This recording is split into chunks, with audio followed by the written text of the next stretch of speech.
ここは。よかった。なんとか正気を取り戻したようですね。しばらくあの化け物の夢見そうなんだぞ。ジャミル。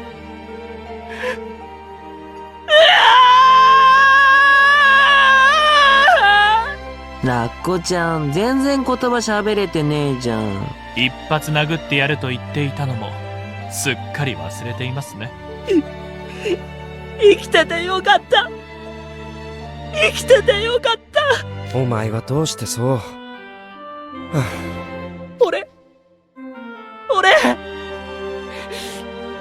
お前がどんな気持ちで過ごしてきたか知らなかった。ずっと我慢させてたことも全然知らなくて。その結果がこの手ひどい裏切りですよ。そうだよ。海蛇くんは内心ずーっとラッコちゃんのことバカにしながら生きてたんだよ。お前ら俺様より空気読まねえんだぞ。お前はひどいやつだ。だけどやっぱりずっと俺を助けてくれてたのもお前なんだ。カリム。だからもう今日からはやめよう。親の地位とか主従関係とかそういうことで遠慮するのは。今日からは遠慮なしで本気で一番を奪い合うライバルになろう。改めて対等な立場で友達になろう。ジャミル。対等な立場で友達に。お前らしい結論だな。カリム。なら対等な立場で言わせてほしい。絶対にお断りだ。考えなしで大雑把、間抜けで不器用、超がつくほど能天気で傲慢、デリカシーゼロのボンボンが、そんな奴と誰が好き好んで友達になんかなるか。利害関係がないならお前とは1ミリたりとも関わり合いたくないね。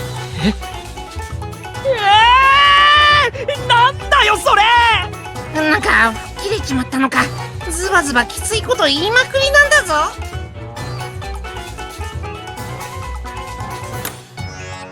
いいじゃありませんか。僕は今のジャミルさんの方が好感が持てますよ。なんだニヤニヤして気持ち悪い。実は僕1年生の頃からずっとあなたのことが気になっていたんです。はあ？ジャミルさんは普段からあまりにも目立たなすぎて逆に浮いた生徒でしたから。あなたは座学の成績も実技の成績もこれといって優れた成績を残しません。同時にどの授業でも絶対にマイナス評価も残さない。全教科で10段階評価の5をわざと取り続けていた印象です。そんなこと自然にあり得るわけがない。ずっと何かがあるに違いないと思っていましたが、今回監督生さんたちから話を聞いてピンときたんです。なるほど。アズールだって魔法薬学の成績は学年トップレベルですが、飛行術の成績は下から数えた方が早いですもんね。それもちょっと極端なんだぞ。先日ボードゲームマンカラをご一緒した際、予感は確信に変わりました。ジャミルさんはフロイドの機嫌を損ねない程度に勝敗をコントロールしていた。マジでそんなことできんの？わざと負けすぎても手抜きに気づかれますし、僕のように勝ちすぎても相手を不機嫌にさせてしまう。ちょうどいい塩梅で相手を勝たせていい気分にさせる。そんなこと並の技術と精神力でできることじゃありません。アズールは手加減なしに俺様をボコボコにしてたけどな。僕の予感は正しかった。ジャミルさんの本来の能力は実に素晴らしいものです。だろやっぱジャミルはすごいやつなんだよ。ジャミルさんはカリムさんより僕のようなタイプと気が合うと思いますよ。どうです？これを機にオクタビネルに転寮して僕と手を組んで一旗あげてみませんか？絶対にお断りだ。大体何なんだお前は。いきなり出てきてベラベラと。うさんくさいんだよ。今後もお前とは永遠に友人になんかなりたくないね。アズール。おや、言われてしまいましたね。構いませんよ。今回は僕の秘密コレクションに新たな真実が一つ追加されたことでよしとしましょう。別名他人の弱点コレクションね。世界中に向けて明かされちまった秘密なんて弱みでも何でもないだろ。もう今日からは遠慮しない。カリムにもお前らにも誰にも二度と勝ちを譲ってやる気はないからな。ああ、俺も絶対に負けないぜ。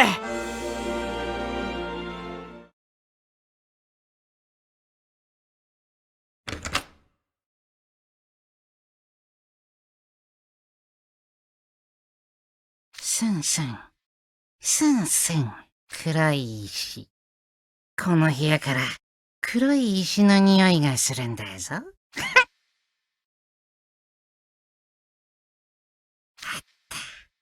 あったぞ。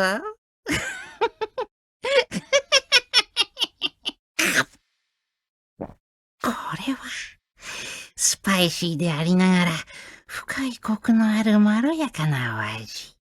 なんだぞ。もう食べ終わっちまった。もっと黒い石が食いてえんだぞ。